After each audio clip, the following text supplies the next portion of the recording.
Welcome. Today, we're focusing on one of the key elements of strategic relationship management, upselling and cross-selling.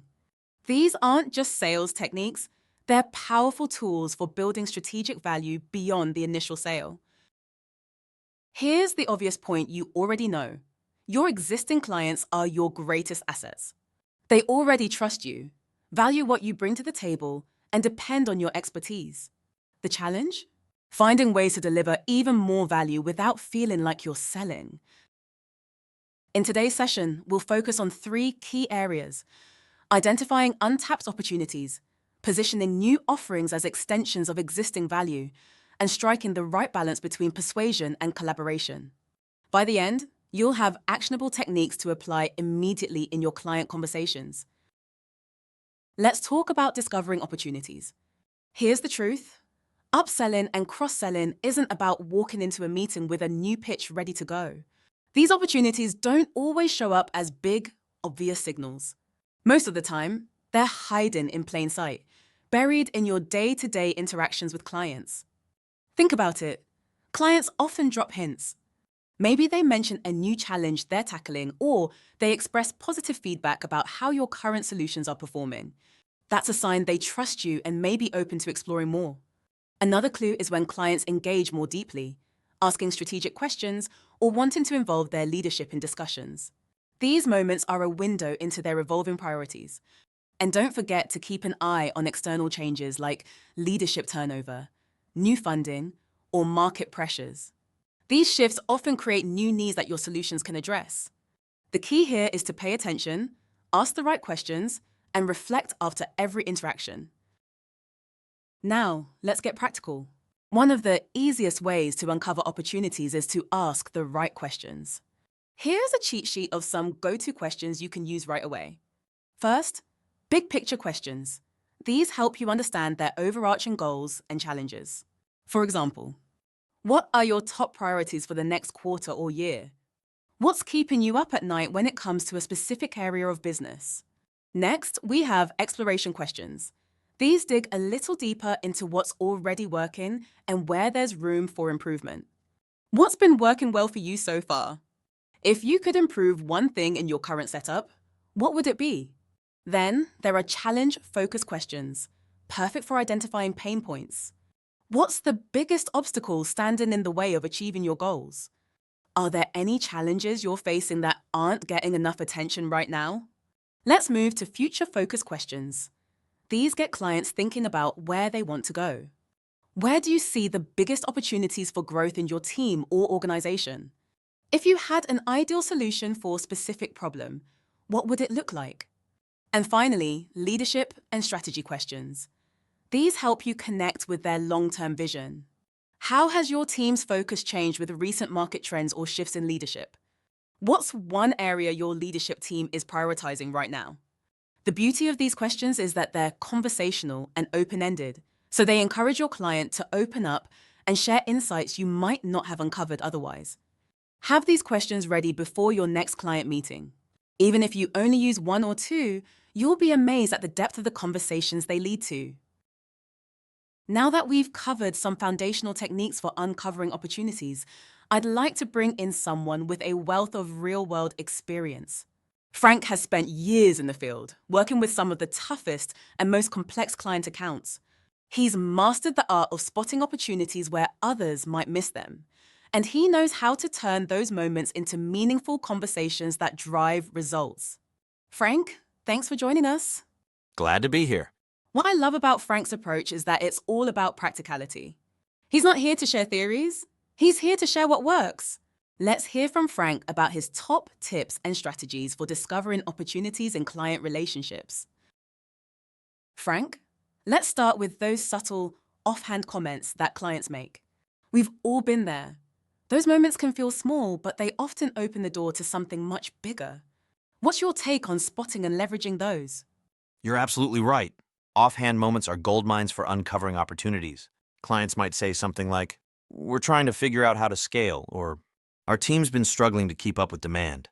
Or even something as simple as, "It'd be nice if we could simplify this process." These comments are windows into what's really going on beneath the surface. If you catch them, they can lead to some of the most impactful conversations. When you hear these, the key is to pause and ask, "Tell me more about that." That one question often uncovers deeper challenges or needs they might not have realized themselves. I love that approach, Frank. Now, what about opportunities in other parts of the client's organization? Sometimes what's happening in one department can uncover needs in another. Exactly. Focusing solely on your direct contact is one of the biggest missed opportunities in account management. Here's an example. If you're working with IT, they might mention challenges in marketing or operations that your solutions could solve. Here's what you can do. Ask, are other teams facing similar challenges? Or would it make sense to bring someone from another department into this conversation? One of my best upsells came when I asked a client in IT if their HR team could also benefit from the solution we were discussing. That simple question opened the door to a whole new project. Great points, Frank. Let's talk for a moment about how competitive analysis can play into opportunity discovery. What's your approach when a client mentions their competitors? Competitors are a fantastic lens for uncovering opportunities. Even if your client doesn't bring them up, you can. For example, if you know a client's competitor recently implemented a solution to cut costs, ask, is that something your team has considered as well?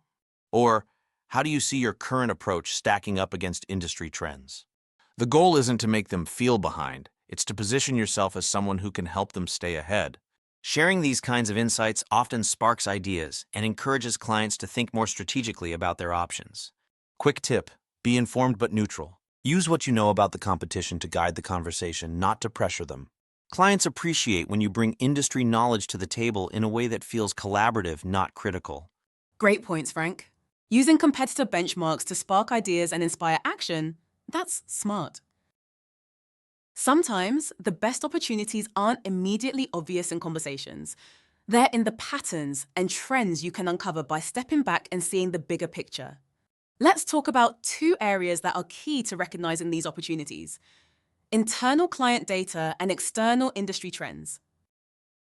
Start by looking at how your client is already engaging with your solutions. Are they using certain features more than others?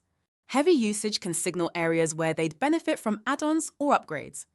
At the same time, look for underutilized features. This might point to gaps in alignment or understanding, and that's an opportunity to offer guidance or training to unlock more value. Then, look at the bigger picture. What's happening in the client's industry? Are there market shifts, new regulations, or emerging technologies that might impact their needs? For example, if a competitor has adopted a specific tool or strategy, it could indicate where the market is heading and where your client might need to go to stay ahead. Combining internal data with external trends helps you not only identify gaps, but also position yourself as a trusted advisor who's always one step ahead. Now, let's talk about how to bring these insights into conversations with your clients. Once you've uncovered opportunities and recognized patterns, the next step is crucial: turning those insights into meaningful conversations. The goal here isn't to push a solution, it's to guide your client towards something that truly adds value. That's where balancing subtle persuasion with a consultative approach makes all the difference. And a great way to start is by building on existing wins, what I like to call low-hanging fruit. Reinforce the value of what they've already purchased. For example, you could say, "You've seen great results with current solution. Let's talk about how we can extend that success." This reminds the client of the progress they've already made with your help and sets the stage for exploring how to build on that momentum. From there, frame the opportunity as a natural next step that aligns with their goals. Instead of saying, "I think you should upgrade," try something like, "Based on what you've shared, it sounds like we could help you achieve your goal. Would it make sense to explore that further?" This approach keeps the conversation client-centered and focused on outcomes, not just recommendations. Once you've positioned the opportunity, the next step is subtle persuasion. Let's dive into some practical techniques to guide the conversation without being pushy. First, ROI framing. Clients care about results, not features. Show them what your solution will do for their bottom line. For example, with this system, your team could complete tasks 40% faster, enabling quicker project turnarounds and improved client delivery times. Or, by automating this process, you could reduce manual effort by X%, allowing your team to focus on scaling key operations. And then there's storytelling. A well-told story can make the value of your solution real and relatable. Share a brief example of how another client overcame a similar challenge. These techniques aren't just about showing value. They help keep the conversation going in a way that strengthens trust and builds on the relationship you've already established. Now, let's bring Frank back to share some advanced strategies to take this to the next level. Frank, what are some advanced techniques you use to subtly guide skeptical decision makers toward action? One approach I often use combines the contrast principle and future pacing. It's about showing the difference between where they are now and where they could be, while helping them visualize the benefits of taking the next step. For example, right now your team spends 10 hours a week on manual processes. With this new solution, we could reduce that to 2 hours, freeing up time for more strategic projects. Imagine rolling this out across all departments. You'd not only save time, but also create consistency and efficiency. These techniques work well because they guide clients to see the value for themselves without feeling pressured. I love that approach, Frank. And what about those clients who resist change or are hesitant to take risks? Is there a way to ease them into trying something new without overwhelming them?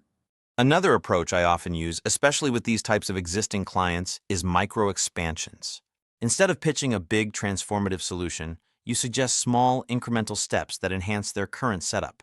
For example, if they have a limited rollout of your solution, ask, what if we extended this to one more team to see how it scales? Or would it make sense to try adding this feature for the next quarter to measure its impact?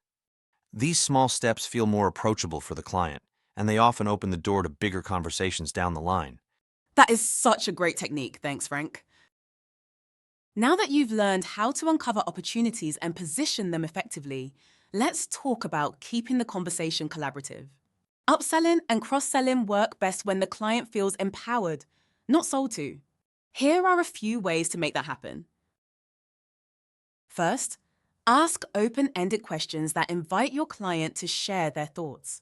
For example, how does this align with your team's goals? What's your perspective on this approach? These questions not only keep the conversation going, but also show the client that their input matters. Next, reinforce that the decision is theirs to make. You're not here to push a solution. You're here to guide them to the best outcome. You could say something like, let's explore this together and see if it's the right fit for your team. This approach keeps the relationship collaborative and focused on their success. Finally, always bring the conversation back to shared goals. In tech consulting, upselling and cross-selling aren't just about adding features or services. They're about helping the client achieve their broader objectives more effectively. For example, the option we discussed could be a critical piece in helping you hit your growth targets this year by reducing downtime and increasing efficiency.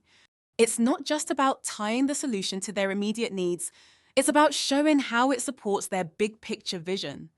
When you align your recommendation with their strategic goals, it feels less like a pitch and more like a partnership. When you keep the conversation collaborative and empowering, you strengthen trust and set the stage for long-term success. Now, let's wrap up with some final thoughts and key takeaways from this session. Let's bring everything together into a simple, actionable guide you can use to approach upselling and cross-selling.